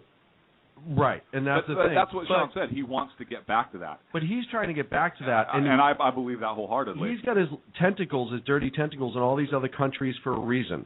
And once you have your dirty tentacles out, that's just disgusting. You need to pull those dirty tentacles back in and stop putting them all over other countries. Because people don't like that. They don't like dirty tentacles all over their face and everything else. Have you ever seen the movie Better Off Dead? Will Obamacare call my dirty tentacles? Well, is it covered? I think you're covered. I think you're covered. But what he's done is I think he's been with these other nations as they've pushed back against us, these smaller nations that are taken less seriously, and seen how the White House reacted. And for the most part, there's been very little reaction. There's been very little hard stance. North Korea, it's all about this is rhetoric. But he never really said, hey, they might have the opportunity to do it, and we're not going to stand if they do. It's all rhetoric. You look at what happened at the UN Council last year when Bibi Netanyahu went up and said, hey, Iran's really close, and Obama pretty much said, oh, he's crazy, doesn't know what he's talking about. Iran, just stop for a little while, and you'll be fine. He never took that hard stance. But now that's why Biden only got breakfast. Exactly. So now Putin steps up. He knows he talks to these other countries. He's a major go-between with all these little rogue nations. We all know it. A lot of the materials that we find there are old Russian material, but we don't know when they've been pulled out, dusted off, and sent to those countries a lot of times. Yeah, it might have been made in 1972, but it could have left Russia in 2012. You know what I mean? AK-47 will shoot even with dust. You can drop it. You can get it wet. They don't have to dust it underwater, pack it with mud. But anyhow, you don't have to do anything to that. But he has set this up. And it makes a very distinctive sound when fired. That's a great movie. Heartbreak Ridge. Clint Eastwood. It is a beautiful movie, actually. Yes. But he has set these up, right? And now he's done these little tests with these countries, and they all talk. We know they talk. And now it's to the point where Putin says, all right, we just need something to take advantage of. And the Snowden thing happened. He's taken advantage of it. And Obama, he canceled the meeting, which I think was dumb. I think to him that was like, I'll show him. I just won't show up to his tea thank party. God I don't have to meet with that idiot. Exactly. You gave him exactly what he wants. Instead of putting pressure on him and saying, hey, you know what? You jackhole, give him back. Whether I agree or disagree on whether or not he should come back. Oh, I wouldn't even say give him back at this point. They did what they did. I'd go back. I'd play hardball with them. Why give him back? Putin already got what he wants. You can't tell me that Snowden's over there and hasn't given everything to the Russians. Oh, no, the KGB was knowingly or unknowingly. Yep, guaranteed. It wouldn't be shocking to me if Putin didn't meet him in person. Yeah. But so let me ask you a question now. Is he a traitor now? Yes. Yeah, now he is. Yes, now he is. Yes, now he is. Absolutely. Yep. Hey, guys, I got to go, but real quick before I go, you were talking about South Carolina earlier. Yes. And whoever Palin backs is going to win the race. You think so? Yep. And I think it's going to be the lady. I like her a lot. I like her a lot also. Lindsey Graham's got some dust in the closet too, if you know what I mean. Yeah, he was a member of the Gang of 14, and isn't he involved in that immigration reform bill right now? Yeah, he is. And I think he's afraid of her. I really do. I think he's afraid of her also, but is Palin going to run for Senate? I don't know what Palin's going to do, but it was interesting to hear. Did you hear the Rush interview that Greta did? No. With Rush Limbaugh? He gave two names of people that she asked him who she respected in the Republican Party, or who he respected in the Republican Party. And the first was Sarah Palin. Yeah, I've never heard Rush say that. Who and the other was one was Ted Cruz. Yeah. I'd like to. I would add Rand Paul to that list also. I would like to see Sarah run for the Senate, get elected, and then I'd like to see her make another presidential push. Well, if you haven't had a chance, our partners over at the 405, John Grant actually wrote a great piece about Alaska, upset with the GOP, the people, and how they're starting to push more either Tea Party candidates or independent candidates. And it makes you wonder if Sarah won't go under a straight T, if you will, and run for Senate and maybe get elected up there. Because as a Tea Party instead of Republican. Right. I think Sarah's got her eyes on the bigger prize. I really do. I still think that. I think you know what my dream is? Bush. What's that? This is Rooster's dream. 3 parties, and I know Mary in the chat room disagrees with this. 3 parties, and the vote is split 3 ways, and then it goes to the House for president. Yeah, that would be nice. I don't think it'll happen. It's never happened. But I think Sarah needs to step out on her own and do the Senate thing for a few years, so she could prove to people that a lot of the stuff that came out when she was running with McCain was BS. And you and I can talk about it. We've read facts and stuff like that and know that she has the ability, but the general public needs to see her in a different light from what was going on with the McCain thing, and be her own person and legislate on her own and be her own, hopefully, Tea Party candidate and be the individual that she is. And I think that's the plan. I think she knows. Hasn't she already done that? Everything she touches wins. It comes out gold. Yeah, but people, you got to understand, the average person does not pay attention to things like that. Yeah, she was. I think it's different, though. I think the average person does pay attention to Sarah. Then that's why she scares others. It's because the average Joe out there on the street. Yeah, but whether or not they pay attention on people that she backs versus how she handles herself as a leader are 2 totally different things. Because there are plenty of people that back other people that win that might be a terrible leader. And I think people need to see her in an actual leadership role for a few years to realize that, hey, you know what? She is as intelligent as the rest of us think she is. She does know what the hell's going on. She does know the Constitution. And it also would give her more ammunition, because the only ammunition out there right now is when she's a Fox News contributor and what she did in the McCain race. It would give her her own ability to have ammunition for sound bites and sound clips and votes and stuff like that she can bring up during an election to show who she is. And she does not have that right now. Something's brewing, because she just signed with Fox again, and there's no reason to do that this close to an election unless something's coming up for her. And Mary in the chat room said, why did she endorse McLean instead of McCain? She did a play on words. But McCain? You got to understand that McCain wasn't always what he is now. At one time, he was a good senator. He really was. Yeah, but now, he's lost his damn mind. Yeah, he has. Thank you, Mr. McCain, for calling in. I agree with that, but and she didn't really endorse him. He endorsed her. Well, yeah, if you're asked to run for vice president of the United States, listen, by the Republican Party, you don't turn that down. She got the shoulder tap. And I know we're just discussing history at this point, but she got the shoulder tap, was sold one bill of goods of, hey, you know what, this is how it's going to go. Then she got to the stage and realized that she was just being used to get the more conservative votes, and that she was silenced about a lot of things. The GOP allowed her to get attacked and didn't put up a good defense for her when it was time to. They left her out to dry. She knows that, but that's what's happened. When I don't know how well she was prepared either by her handlers prior to going into this. And I want to say one thing also.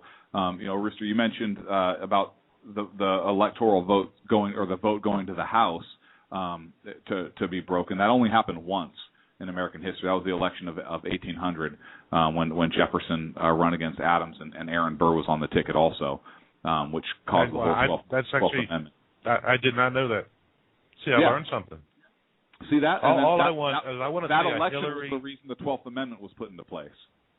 I want to see a Hillary and Palin Sarah debate, because Palin could come out with the cleavage and all that.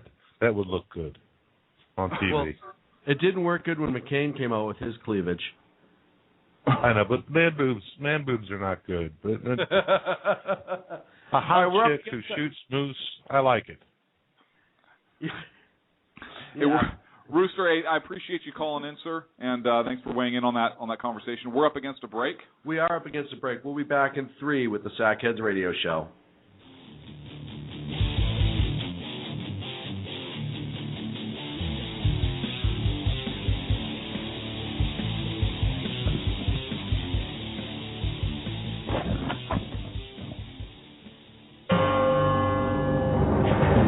Hello, I'm Lori, a student at Hillsdale College. Here is Hillsdale President Dr. Larry Arnn on how the founders viewed God as the source of our equality and legal rights. America's founders knew obviously that human beings are not equal in terms of strength or beauty, or in terms of intelligence, industry, or talents. They understood that because of such differences in talents and things like that, some people would be wealthier than others. But human beings are equal, the founders believe, in their possession of natural rights, such as the rights to life, liberty, and property. Today, many Americans reject this equality of rights in order to pursue equality of condition through redistribution, or spreading the wealth around, to use a famous formulation. This is destructive of liberty as the founders understood it. This Constitution Minute was brought to you by Hillsdale College. To join the national conversation on the Constitution, go to constitutionminute.org. Hey guys, it's Sean from Sackheads Radio. I know I've said it before. Check out our friends at conservativeoutcry.net, but I really mean it. If you want interesting and exciting political commentary and analysis, that is the place to get it. Different, always spot on, always truthful, never pulling a punch. conservativeoutcry.net. Tell Rooster to get Bulldog back on and that Sackheads Radio sent you. And also, coming soon, the Sackheads Radio Forum on conservativeoutcry.net. How you doing? John Grant here. When I'm not slaving over a hot microphone on the 405radio.com Saturdays at 10 a.m. Eastern, I check out Sean and Clint here at Sackheads Radio. We all appreciate the best political bloggers, writers, and commentators. We either get them on our shows or we make fun of them, as it should be. So check us out live Saturdays at 10 a.m. Eastern or forever on the podcasts on the 405radio.com. Hi, this is Sarah Marie Brenner. You know, we often talk on the Brenner Brief about the fact that there really needs to be an organization to help people at the local level who are interested in running for things like school boards, city council, and other local offices. Well, I think I finally have the solution for you, at least for you women out there. It's called Politigal Network, Politigal Network.com. Their website's going to be launching mid-August, but they're already on Twitter at PolitigalUSA. I encourage you to follow them and become a member. Their goal is to be the #1 resource for conservative women. So if you love freedom, liberty, the United States of America, and politics, check out PolitigalNetwork.com or Twitter at PolitigalUSA.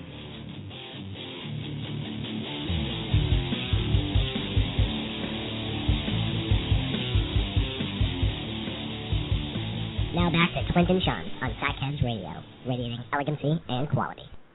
I am quality again. And I am elegancy. And thank you for Rooster for his call, as always. It's always awesome to have him on the air with us. I'm Ann. Sacco is the and for elegancy and quality. Is the and. Welcome back to the last 30 minutes of the Sackheads Radio Show. So I want to talk real briefly, because I know you want to get into Egypt real quick also. I don't know why you'd want to get into Egypt. I wouldn't want to go there at all, probably right now, not even to see the pyramids. But I want to get, have you heard about the penny plan? Yeah, that's the one where they want to destroy the penny because it doesn't get used much anymore, and so they want to save copper. No, that's a different kind of penny. Oh. Yes, it's it's close. P-E-N-N-E-Y? It's P-E-N-N-Y. Okay, so I was right. Oh, in theory, no, you were wrong. So the penny plan is this. There's a Republican lawmakers are basically trying to bring up this plan that the Tea Party actually likes, and I like it also. It's called the penny plan, which reduces spending at the federal level by just 1%. And what they're saying is, look, they're saying that this will balance the federal budget in 2 years. And they're saying it very simply, hey, listen, if we cut a penny from every dollar that the government spends, spending will soon equal the revenue. So it sounds like an interesting plan. I think that, look, we just did a show a few months ago where everybody got a 2% pay cut because of that payroll tax hike, right? Or the payroll tax debacle, as I like to call it. Screwing. Payroll tax screwing. The federal tax screwing, the 2% that people got screwed out of their paychecks because more taxes because we don't pay enough. So I think the federal government can live with a 1% reduction across the board. And of course, Rand Paul is one of the supporters of this, as is John Brasso from Wyoming, David Vitter from Louisiana, Marco Rubio, of course. Austin Scott from Georgia. What do you think? I think it's a great idea. Listen. I will absolutely take into account any idea to really cut the deficit right now. For real. Not the BS, hey, we're going to cut $40 million from the federal budget. We really save. We need to make real serious cuts right now. Yep. And we got to find different and new ideas on how to do that. We've talked about in the past, we've talked about the flat tax. We have. And how I think that would completely be an outstanding way to go. I think so too. The Lawyers Guild will never let it happen because the tax lawyers would be out of jobs and the accountants would put a ton of money to keep that from happening, and that's why it'll never go away. According to this plan, the 1% cut is going to last for 2 years. Mm-hmm. They're also going to cap total annual spending, which they say is equal to about 19% GDP. Okay. The supporters are also saying that, hey, we're going to save over 10 years about $5.8 trillion. That's a real cut. That is a real cut. And is it enough? Obviously not, because we're up to almost $17 trillion, I think. Well, now? here's the thing, though. But if they keep that spending cap in place and We're they not reduce adding this by 1%, they're saying that will balance over a 2-year period. Right, and that's huge. And we gotta make cuts in federal government. I mean, listen, Obamacare is only expanding government, and I don't care. I know the exchange is being taken care of on a state level, but we all know the IRS is going to grow leaps and bounds as a result of this. We need to make huge federal cuts. We need to make it on things that aren't required per se. Mm-hmm. I am wholeheartedly against cutting the military for the most part. I am wholeheartedly against mandatory spending cuts. And by mandatory, I mean You're for cutting the military? I am not. Oh, I thought you said you were for. No, let me clarify. I do not want to cut the military. I am for cutting things that aren't mandatory to survive. Do you think there are places in the military that can be yes. cut? The military can cut its budget and spend the money wiser than what they do, but I don't think the budget should be cut.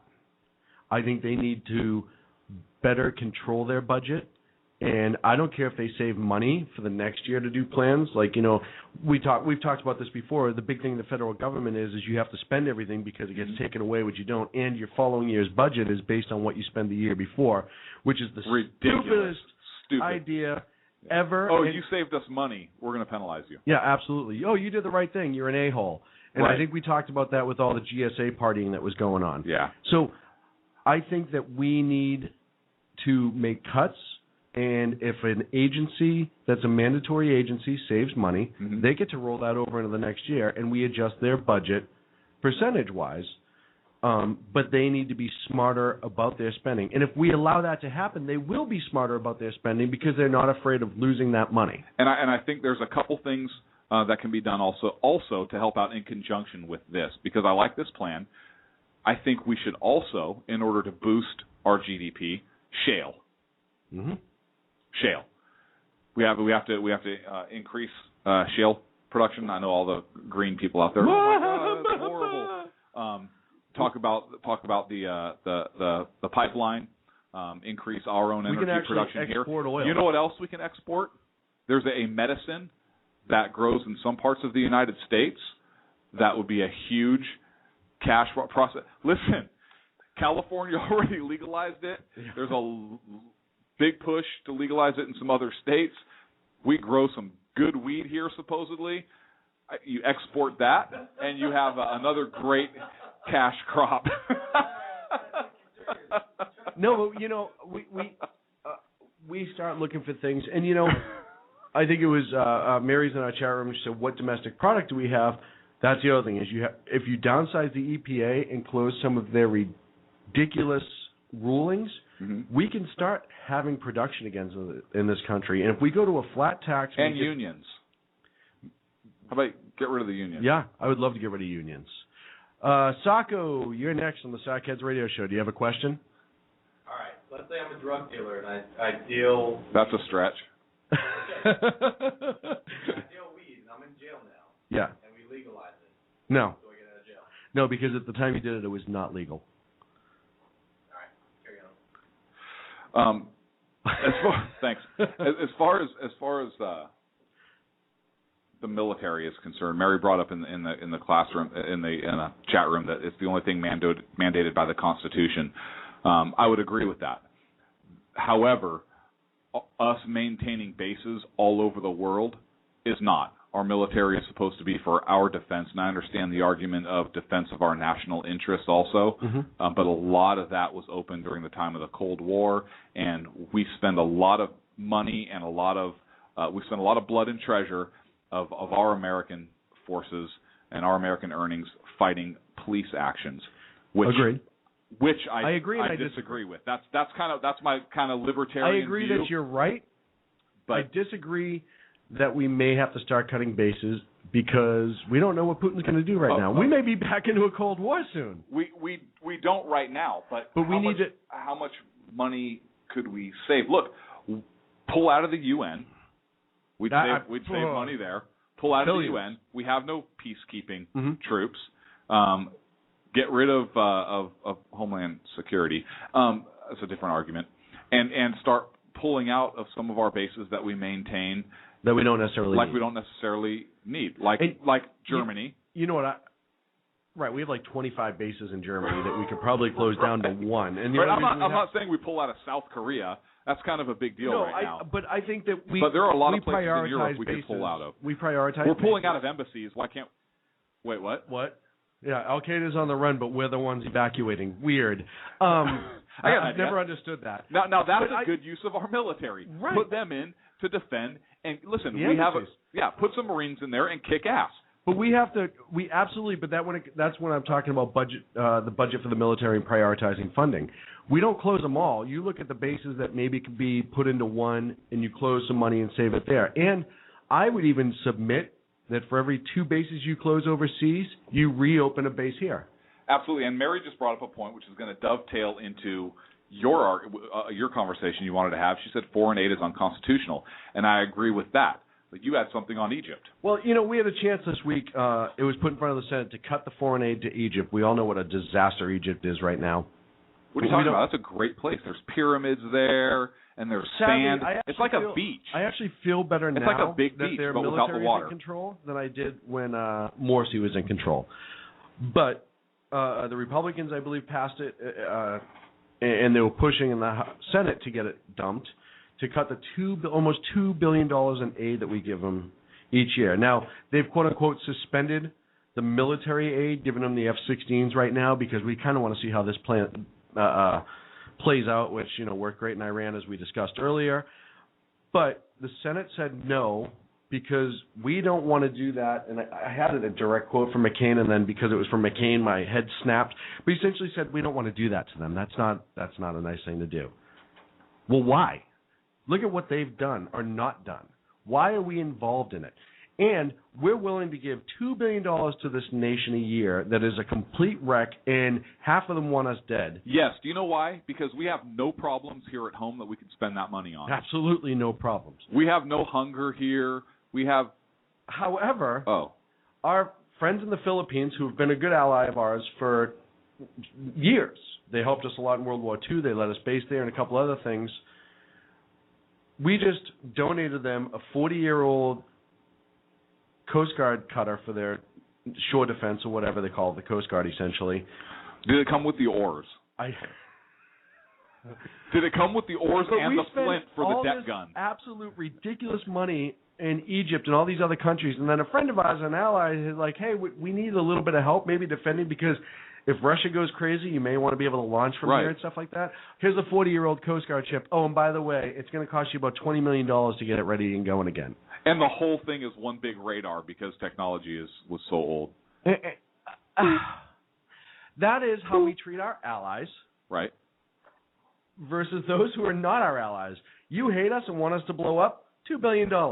Hey, you've been there for us as a nation and a friend of our country for a long time. Going to cost you $15 million. Here's a you ship. Get Dad's hand-me-down. Here's a ship that we were about to turn into an artificial reef, but we took all the explosives on it. You're going to have to repatch all the holes we cut in it, and here you go. And you can't have the explosives that came with it. Right. But that tells you the hypocrisy in our government right now and how we treat our allies versus. And then you wonder why when we screw up, Like we had one of our minesweepers run aground and destroy this whole reef. The NSA minesweepers? No, mine, M-I-N-E. Oh. Naval minesweeper in the Philippines last year or a couple months ago. It ran aground on their national park reef, like this beautiful reef. And there were people who couldn't figure out why they were mad at us. Well, we dump all over you, even though you're our ally and you've done a lot of things for us. We cut the ship out and we're trying to repair. We literally had to tear the entire ship apart to get it off. It is no longer a ship. It's been removed from the fleet. But people are they going to reimburse us for that ship? Because that's ridiculous. Why would they put a reef there for our ship to run into? And then people like giving them pushback, like, why are they getting so mad about this? Well, Philippines doesn't have a lot of money per se, or a lot of industry. Tourism, yes. Diving is a huge industry there. Absolutely. Dive tourism. We just went into their national. It would be like if they went into Yosemite and I don't know, dumped oil all over the place or there's something, and we've done that damage. They expect restitution, and I don't blame them. But they're our allies, so what we should be doing is everyone should just shut up and go, hey, you know what? We're sorry, we screwed up because we're a nation of principles. Right. And we made a mistake, and we apologize. Here you go. Here you go. Here's a 40-year-old ship.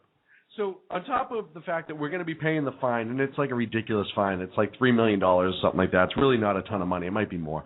But, hey, you know how we're going to make it up to you? Yeah, I know we have other ships that we're decommissioning that are only maybe 20 years old or something like that. Here's a 40-year-old Montgomery class or McCormick class Coast Guard cutter. I hope you have $15 million to get it to float. Have a nice day. And it's 40 years old from when we brought it into service with the Coast Guard, because this was actually in World War II. Listen, it may have been at Midway. I don't know. It may have been sunk, but we brought it back up again. But it's fine. By the way, we would like a photo opportunity on the day you launch it. Right. But Egypt, here's $2 billion because we don't want to do that to you. Have you seen Japan's new aircraft carrier? Well, it's not an aircraft carrier. It's a flat-top amphibious assault ship. It's a flat-top assault that ship. That could easily be transferred into an aircraft carrier. That has a flight carrier. deck. But it couldn't be an aircraft carrier because they're only allowed to build their defense forces. Right. That's odd. Huh. That's odd. Well, they've never done us wrong either. No, really. We've never had an issue with them whatsoever. No, it's fine. Do people understand why a lot of other nations hate us or hate our government and the way we treat them? Is prime example. We are so bizarre in our foreign policy that we would dump an ally and just be like, here's some crap that we dug out of the closet, and then give cold hard cash to a nation that A, is ripping itself in two, and B, wants us dead. Yeah. Because we're freaking cuckoo. What do you want me to say on this? Because we suck at foreign policy. No, because we have a bunch of freaking idiots running the country that want us to think that that's going to make us friendly or have influence with anybody. It doesn't. Look, I want to get back to this Japan carrier thing. I knew that was. I just think it's cool. Look, the ship does not have any catapults, supposedly, at least visible. Right, and it doesn't have like a ski jump style ramp like some of the British carriers do, but our carriers don't have that. But do you think maybe there's mechanisms for a catapult system or a catapult system in place underneath that they could do something with the deck and transform it? No, that like a big transformer. But I don't think so. I don't think it's like a big transformer. You don't think like it's going to stand up in the water and throw airplanes? I know Japan loves their robots. Look, I was just going to say, right? They are big fans of their robots. It is Japanese. Must be Japanese. However, no, it could be one of ours. You ever heard Bob Newhart with the diffusing the torpedo? Yeah. It says made in Japan. Well, it could still be one of ours. No. Look, if this thing's coming from Japan, I don't trust it. This thing is just I know it's a big transformer. It's going to walk to the Hawaii Islands. It's happening again. And the great thing is, here's what Japan says. We have no plan to use the ship in that manner. Wait, how's about no? It's not a freaking aircraft carrier. Right? That would be like a solid denial, right? Somebody right. No, this is a little wishy-washy. Listen, we don't have any plans to use it like that. That's like do you have the ability to collect data from everybody? No, we don't have that authority. It's like that. Well, it's funny because they did ask the president his thoughts on the Japanese non-aircraft carrier. You got a business? You didn't build that. And that's weird because they obviously in fact did build that. it. So right. now he's just in total denial for everything. Right. Foreign policy again. Good job. The biggest fear, and I was reading a couple of military intelligence websites like Jane's and stuff like that, and they said, yeah, you know what, there's probably not a catapult on it, but it's a great launching for horizontal lift airplanes. Mm-hmm. And you could get a considerable Good thing that technology number. doesn't exist. Oh, it does exist. Right. Huh.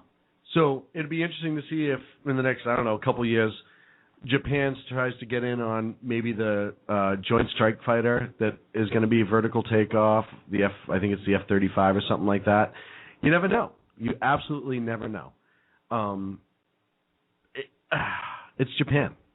I mean, have you seen some of their TV shows? They're completely unpredictable. Have you seen some of their movies?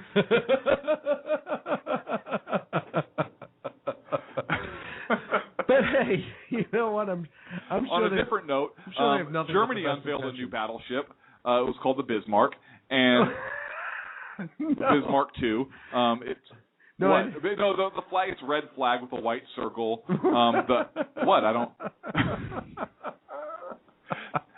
Japanese and German leaders met and they signed some form of agreement. I don't know exactly want to be friends. What it was. They just want to be friends. France saw that, immediately flew the white flag. They changed their national flag to white. It is white, isn't it? I thought so now. No, I thought it always has been. Does it actually have a blue and a red stripe on it also? That's weird. I never knew that. I learned something new on this show. They only did that for contrast, so when they fly it high against clouds, you can see the white in the middle. Right. And for those of you that don't get this reference, to see Sean, when he just did that, he literally just raised his left hand in a salute. Hey, that real was quick. funny. And I know because everyone's kind of beaten on this week, so we didn't really talk about it. I just want your real quick closing thoughts on two things. Yes. The CIA with the increased polygraphs for the agents that were involved in Benghazi. You mean the ones they only mandate once every 2 years, but they're giving them every other month or every 3 months? Yes. Yeah, nothing weird at all. Okay, good. I'm glad we're in agreement on that. And also, I think it's freaking dirty. Yeah, I think it's really dirty, and it sends a scary message. Yeah, and it sends which is weird, right? Because he's in heat for the NSA thing was kind of heating up as well. People, all this, and then Benghazi, and now all of a sudden we have charges filed in Benghazi, though nobody knows what the hell they are because it's a sealed document. And supposedly we got intel from these NSA weird. I'm sure it's completely yeah. All right, there's nothing. Okay. I'm glad we agree with that. And also, Al-Qaeda's on the run. Osama bin Laden is dead. Remember we heard that going into 2012, like nonstop every single day? Yeah. And for the record, that's obviously true because we just you closed and I were 19 actually embassies. together when it was announced that bin Laden was dead. I actually remember that. Yes, we were. But the embassies in the Middle East are all closed because of increased chatter. So if Al-Qaeda's on the run... But they didn't pull out. It was a staff reduction. It was a staff reduction. So that's what they're calling it.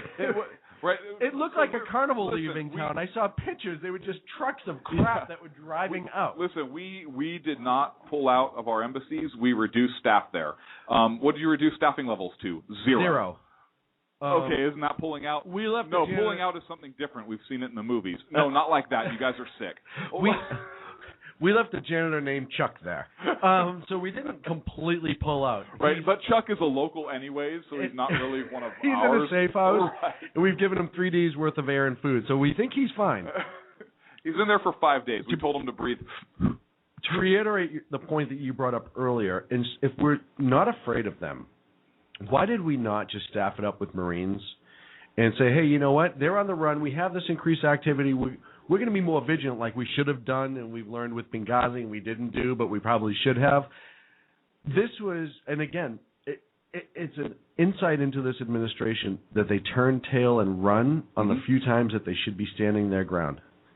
And that drives me insane. Like, hey, you know what?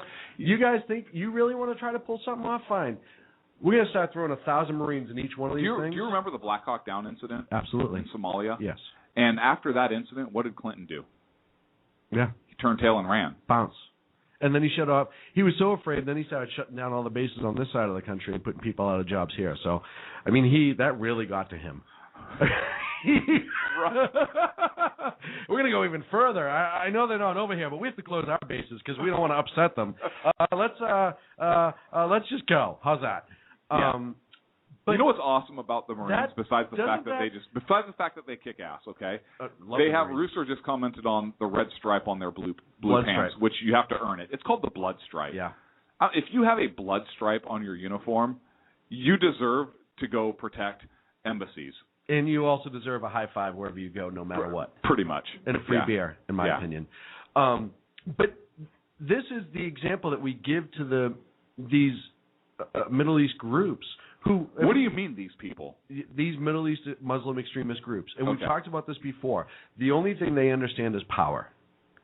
And when you turn around, all you're doing is giving them more ammunition to get more. Look, we have the Americans on the run. They're afraid of us. Join us. Because a lot of people are getting away from those groups because we're there, and they're like, no, we're going to kill them. If we get involved, they're going to absolutely blow us apart. Yes. Oh, wait, they turned tail and ran? They must be hurting. Yes, all because right, fine. When did they stop screwing with us in the 18th century? When Jefferson went over there and kicked their ass in Tripoli. With some Marines. That's when they stopped screwing with us. Yeah, absolutely.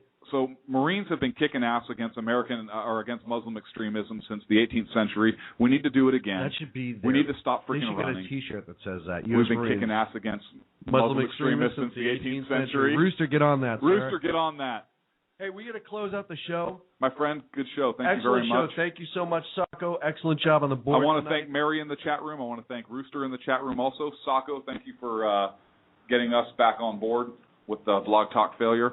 Absolutely. And again, October 1st, get your ears out because we're going to be moving off Blog Talk, and we'll give you that info as soon as we have it. Can we take this chick's voice with us? Yeah, absolutely. Because the voice from Blog Talk Gal, it sounds hot. Don't forget, next week at 8:30, we have 8:30 I don't want to switch Pacific. channels if we can't We get that do have voice. Greg Phillips on the air with us, and he's going to talk about everything that he's doing over there about voter information. We do have an invitation out. We have an invitation out to Nancy Mace. We'll let you know how that goes. Check us out, sackheadsradio.com, on Twitter @sackheads. And we are on Facebook for the Sackheads Radio Show. Clint, Sacco, and whatever the heck my name is. Elegancy. Elegancy. We'll see you next week. Good night, America.